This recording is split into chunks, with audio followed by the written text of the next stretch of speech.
Jamen velkommen til endnu en ølanmeldelse på The Audio Beer Blog, en alternativ ølblog på dansk.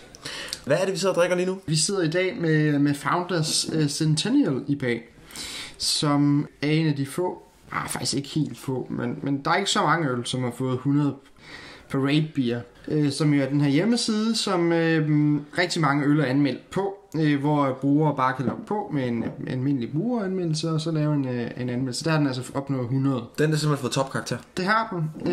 Javel, okay. Og Founders, det er jo et relativt stort amerikansk bryggeri. Hvad?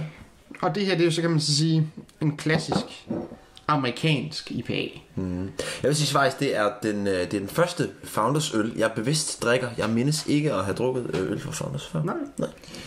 Den er købt i Løvbjerg Center, og den har kostet omkring 25 kroner. Hvor mange procent alkohol har den? Jamen, den er på 7,2% alkohol. Det er relativt stærk øl. Det er en relativt stærk øl. Om end jeg ikke vil kalde den en dobbelt IPA alligevel. Det synes jeg ikke, den er helt oppe i, men den nærmer sig. Og så befinder den sig på det IBU-tal, der hedder, altså 65 IBU.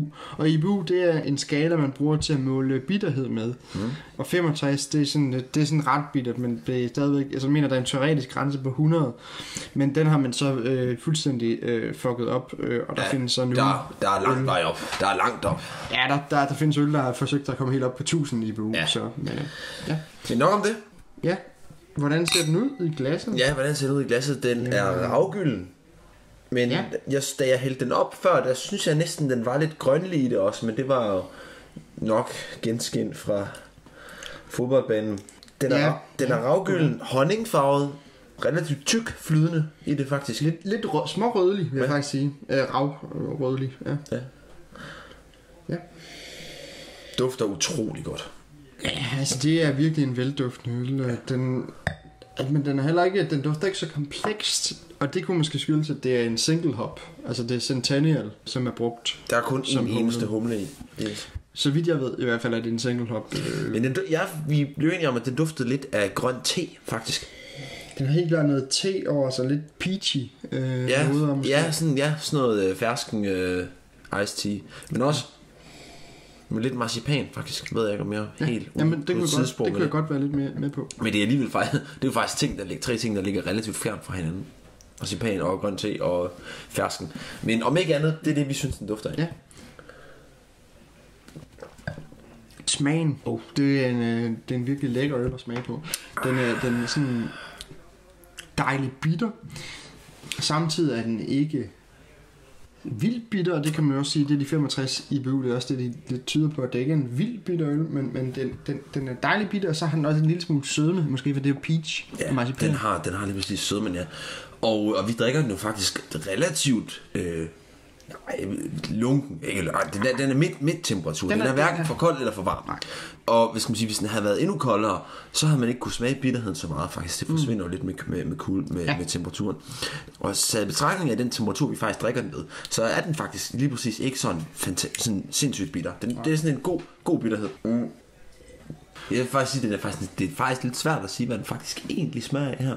Ja. Men jeg tror også, det er fordi, at det ligesom er et stort og velfunderet bryggeri, og store rutinerede bryggerier, de er gode til at lave øl, som er afbalanceret. Den her øl er også afbalanceret. Det er en afbalanceret IPA. Og malken, man kan faktisk også godt smage mælken.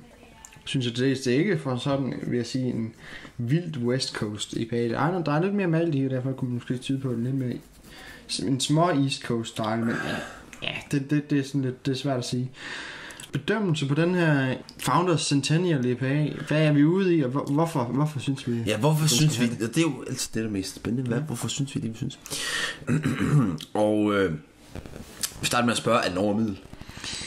Altså nu vi arbejder jo med den gamle karakterskala, og det siger vi vist alle vores reviews, men her befinder vi os over middel på den gamle karakterskala. Ja, det synes jeg også. Det synes jeg også. Men jeg vil faktisk sige, jeg var overrasket over, da du sagde, at den havde fået 100% på Rate Beer. Ja, det er meget, ikke? Ja. Det synes jeg også, at den skal ikke op at have 13 eller 11. Det synes jeg ikke, den skal. Så jeg befinder mig mere på en 9 eller 10. Ja, jeg holder det hemmeligt, tænker jeg vil ikke sige det højt. Men jeg tænkte 9. Det er jeg faktisk i dag rørende enig med dig i. Jeg synes faktisk, det er et 9-tal, måske et stort 9-tal, fordi det er virkelig frisk, klassisk amerikansk IPA, når det er bedst. Det er et stort 9-tal, og igen, man kan ikke bruge de store 9-tal til noget, men så kan man som karaktergiver immer væk have lidt bedre samvittighed og sige, ja, jeg vil jo gerne, men... Der findes også vildere IPA'er derude, og nogen, der er 10-taler, og nogen, der er 11 og 13-taler. Ja. Så, men det er et stort 9-tal, fordi det er en virkelig god IPA, og den her, den er jo heller ikke det friskeste, som det kan være, skal lige siges. Den er faktisk et halvt år gammel, og hvis vi havde drukket en, som var endnu friskere, så havde vi nok måske endda kunne give den et 10-tal. Det tror jeg bestemt. Men som en halv år gammel Founders Centennial IPA, så vil den få et stort 9-tal. Det kunne være spændende i en anden ølanmeldelse, og så teste en friskere Centennial IPA for Founders. Og med disse ord vil vi vende tilbage til sofaens varme bølger og VM-finalen. Fortsætte VM-finalen Danmark-Argentina.